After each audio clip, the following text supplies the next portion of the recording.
సంగారెడ్డి జగ్గన్న ఏమంటున్నాడంటే కోమటిరెడ్డి బ్రదర్స్ ఇద్దరు క్యాబినెట్ లో ఉంటే తప్పేంటి, రాజగోపాల్ రెడ్డికి మంత్రి పదవి ఇవ్వాలని సీఎం కు ప్రతిపాదన.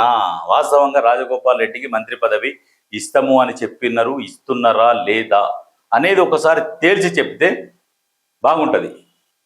ఇప్పుడు ఎవరికి ఇస్తారు ఎవరికి ఇయ్యరు కాదు, ఆయన కష్టపడ్డాడు. వాస్తవానికి మన అసెంబ్లీలో కూడా గర్జించి మాట్లాడుతున్నాడు. వేరే ఎమ్మెల్యేలు మంత్రులు వాళ్ళు మాట్లాడిన దానికంటే కూడా రాజగోపాల్ రెడ్డి మాట్లాడిన విధానము, రాజగోపాల్ రెడ్డి ప్రశ్నిస్తున్న తీరు, ప్రతిపక్షాలను ఎండగడుతున్న తీరు కూడా నిజంగా కొంతమందిని ఆకర్షితులను చేస్తుంది. ఆయన మాట్లాడేటప్పుడు ఆ మాటలు ఆలోచింపజేస్తాయి. అరే ఏంది, అరే ఇవన్నీ నిజమేనా, వాస్తవాలా అని ఒక వ్యక్తిని ఆలోచింపజేసే విధంగా మాట్లాడతాడు రాజగోపాల్ రెడ్డి. నిజంగా సేవా కార్యక్రమాలు తీసుకో, రాజకీయంగా తీసుకో, ఆయనని ఎండ్ల పెడితే అందులో ఫస్ట్ క్లాస్లో రాణిస్తాడు. రాజకీయాలు కావచ్చు, వ్యాపారాలలో కావచ్చు, సేవలో కావచ్చు, ఎండ్లనన్నా తీసుకో, ఎండ్ల తీసుకున్న నెంబర్ 1గా పార్టిసిపేట్ చేస్తున్నాడు. ఎవరు చేస్తారు చెప్పు? సరే ఒకనికి 100 కోట్లు ఉన్నాయి, తన అందులోకెళ్ళి 1 కోటి రూపాయలు ఖర్చు పెట్టమంటే ఎవడన్నా పెడతాడా? ఎవడు పెట్టడు. ఒకడు ప్రచారం చేస్తాడు, ఆయనకు ఫౌండేషన్ దాని మీద పైసలు వస్తున్నాయి. అరే నువ్వు కూడా పెట్టరా నాయన, నువ్వు కూడా పెట్టి నువ్వు కూడా సేవ చేయి, ఇవ్వడని వద్దనడా? పిల్లికి బిచ్చం పెట్టినోడు కూడా మాట్లాడుతాడు ఆయన గురించి. సుశీలమ్మ ఫౌండేషన్ ద్వారా ఎంతమంది లబ్ధి పొందిరు, ఏంది పొందిన వాళ్ళకు వాళ్ళకే తెలియాలి. ఈయనకైతే ఇక ఈయన లెక్క పెట్టుకొని అయితే ఇచ్చేటోడైతే కాదు.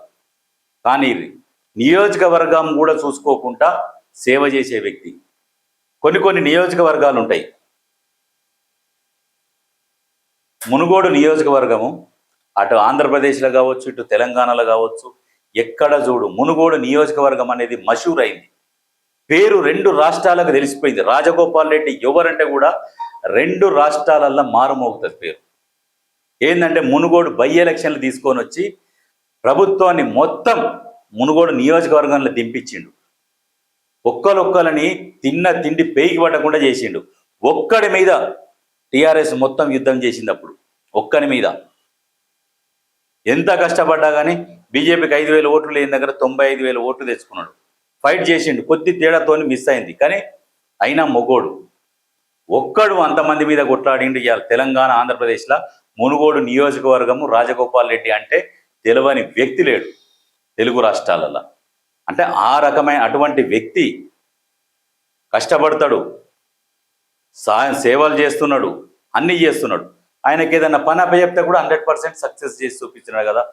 మొన్న భువనగిరి ఎంపీ ఎలక్షన్లు, ఎమ్మెల్యే అయిపోయాక ఎంపీ ఎలక్షన్లు వచ్చినాయి. ఎంపీ ఎలక్షన్లలో కూడా భువనగిరి ఎంపీ గెలిపించుకొని వస్తే నీకు మంత్రి పదవి ఇస్తామని చెప్పిర్రు అని చెప్పేసి చాలామంది, మన పీసీసీ కూడా అన్నాడు, ఇస్తామని చెప్పినాం, మాట ఇచ్చినామని చెప్పేసి చెప్పిండు. ఎంపీని కూడా గెలిపించుకొని వచ్చిండు.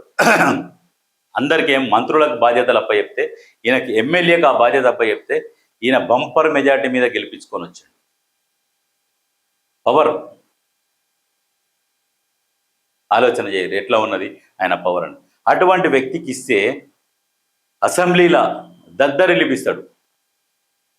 ఇప్పుడు ప్రభుత్వ పథకాలు కావచ్చు, ఈ ప్రజల గురించి కావచ్చు, ప్రభుత్వం చేస్తున్న పనుల గురించి కావచ్చు, ప్రజలకి ఎట్లా తీసుకుపోవాలనే విధానం కావచ్చు, యువతను అట్రాక్ట్ చేయడంలో కావచ్చు, రాజగోపాల్ రెడ్డి ముందస్తుగా ఉంటాడు.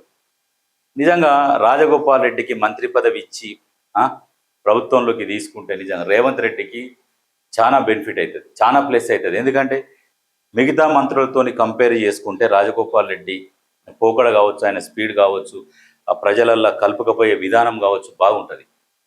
నల్గొండ జిల్లాని ఒక తీసుకొస్తాడు. నల్గొండ జిల్లా కావచ్చు, మహబూబ్నగర్ జిల్లా కావచ్చు, ఇటు మిగతా జిల్లాలను కూడా అక్కడ ఉన్న ఆ ఓటు బ్యాంకుని ఎవరెవరైతే కొంత నారాజు అయ్యారో వాళ్ళందరినీ ఒక తాటి మీద తీసుకురాగలిగే శక్తి ఆయనకున్నది.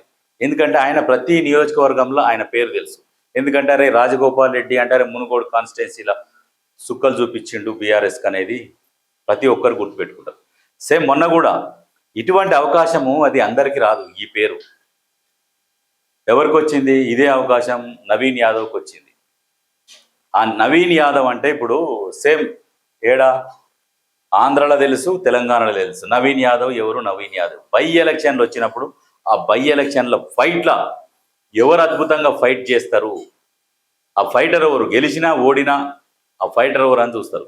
చూస్తే అక్కడ నవీన్ యాదవ్కు పేరు వచ్చేసింది. ఇప్పుడు ఏడపోయినా ప్రతి నియోజకవర్గంలో అరే ఎవరు ఈయన అంటే నవీన్ యాదవ్, ఈయన ఎవరంటే రాజగోపాల్ రెడ్డి అని గుర్తుపడతారు ఏ నియోజకవర్గం పోయినా. మరి మిగతా నియోజకవర్గాలలో ఉన్న ఎమ్మెల్యేలని వేరే నియోజకవర్గాలకు పోయి అడుగురి ఈయన ఎవరంటే చెప్తారా? చెప్పరు, తెలియదు. రాజకీయ అనుభవం ఉన్న వాళ్ళకి తెలుస్తుంది కానీ సాధారణ వ్యక్తులకు తెలియదు అందరికి. మరి వీళ్ళని తీసుకపోతే ఈజీగా గుర్తుపట్టగలుగుతారు. అంటే వీళ్ళు అటువంటి వ్యక్తులు. సరే, ఇందులో అంటే రాజగోపాల్ రెడ్డి చాలా సీనియరు, ఈయన సేవ చేసేట్లా, ఈయన సుశీలమ్మ ఫౌండేషన్ కావచ్చు, దాని ద్వారా ఎంతో మందికి మొన్నటికి మొన్న కళ్ళద్దాలు కూడా పాపం ఏంటంటే కళ్ళు కనబడకుండా ముసలోళ్ళు కూర్చుంటారు కదా, కూర్చుంటే ఎందుకులే ఇక నాకు చేతనైతే లేదు కంటి ఆపరేషన్ చేయించుకొని ఇక నేను ఆ కిరాయిలు పెట్టుకొని ఆపరేషన్ నాకు ఎందుకులే అని కూర్చున్న వాళ్ళకు బస్సు పెట్టిండు. మరి అంటే ఆలోచన వచ్చింది, అరే ముసలోళ్ళు చేయించుకోవాలి రాంటి చేయించుకోరంటే వాళ్ళకు వస్తందుకు కూడా ఇబ్బంది అవుతుంది, రావడానికి వాళ్ళకి ఇబ్బంది, కళ్ళు కనబడవు, ఏ బస్సు ఎక్కాలి, ఏడెక్కాలి, ఏడ దిగాలి, ఆ కళ్ళు కనబడకుండా ఏడికి పోతామనే ఆలోచన వస్తే ఈయన ఆలోచన చేసిండు ఈ ముసలోళ్ళు ఇందుకనే రాలేకపోతున్నారు ఈ కళ్ళు కనబడకని వాళ్ళ కోసం సపరేట్గా బస్సులు పెట్టి ఆపరేషన్లు చేయించి మళ్ళీ వాళ్ళ ఇంటి దగ్గర వదిలిపెట్టించండి. ఎవరు చేస్తారు? ఏ కొడుకులు చేస్తారు? ఏ కొడుకన్నా తల్లిదండ్రికి కళ్ళు కనబడతలేవు ఆపరేషన్ చెప్పినట్టు నువ్వు వేడిపోయేది తీరాదు, ఉండరా, తర్వాత చెప్పిద్దాం అని నెట్టుకుంటూ వస్తూనే ఉంటారు. ఇక సచ్చినాకుండు పెళ్లి చేస్తా చేపిస్తాను లాస్ట్కు సచ్చినాక ఆపరేషనే చేపారు. అటువంటిది రాజగోపాల్ రెడ్డి వాళ్ళందరికీ ఆపరేషన్ చేయించారు ఇంటికి పెద్ద కొడుకులాగా. ఆలోచన చేయాలి. ఇప్పుడున్న ప్రభుత్వం కూడా ఆయన సేవలను వాడుకోవాలి. మనకు కలిసి వస్తుంది, ప్రభుత్వానికి కలిసి వస్తుంది. దాంతోపాటు ప్రభుత్వ పథకాలు కావచ్చు, ఆయన పర్సనల్గా ఇస్తున్నాయి కావచ్చు, ఇవన్నీ కలిపితే ఇంకా పవర్ఫుల్గా ప్రజలలోకి తీసుకుపోగలుగుతాడు ఆయన. నిజంగా ఆయన ఒక వ్యక్తి కాదు, ఒక శక్తి. ప్రభుత్వం ఆలోచన చేయాలి, ఎందుకంటే ఇంకా లేట్ చేస్తూ ఉన్నది. లేట్ చేయకుండా ఆయనని ప్రభుత్వాలకు తీసుకుంటే చాలా బాగుంటుంది. ఒకే కుటుంబంలో 2 ఉన్నారు, 3 ఉన్నారు, ఎంతమంది ఉంటేది పరిపాలించే శక్తి ఉండాలి, ఆ దమ్ము ఉండాలి.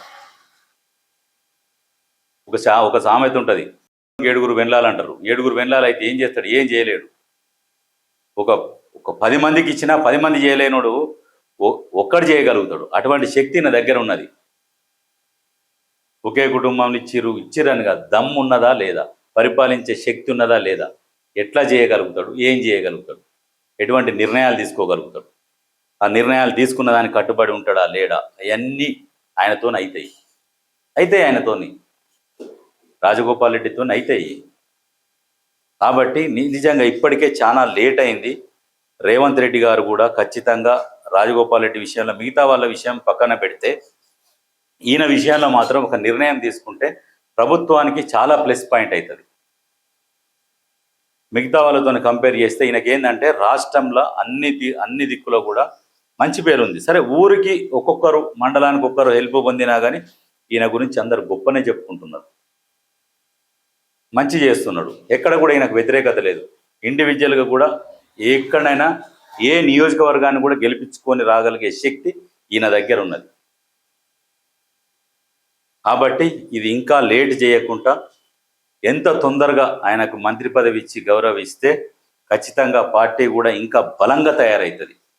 సరే, వెంకరెడ్డి గారి విషయం అన్నారు, అది ఆయనకు మంత్రి పదవి తీసి ఆయనకు పిసిసి ఇస్తారా లేకుంటే ఏఐసిసిలా ఇంకేది ఇస్తారా అది వేరే విషయం. కానీ వెంకరెడ్డిని రాజగోపాల్ రెడ్డిని ఇద్దరిని కంపేర్ చేస్తే రాజగోపాల్ రెడ్డి 100 రెట్లు టాప్లో ఉంటాడు. పరిపాలన దాంట్లో కూడా కావచ్చు, వ్యాపారంలో కావచ్చు, సేవలో కావచ్చు, ఏండ్ల కంపేర్ చేసుకున్న రాజగోపాల్ రెడ్డి ఇంకో 100 రెట్ల పైన ఉంటాడు వెంకరెడ్డి కంటే కూడా.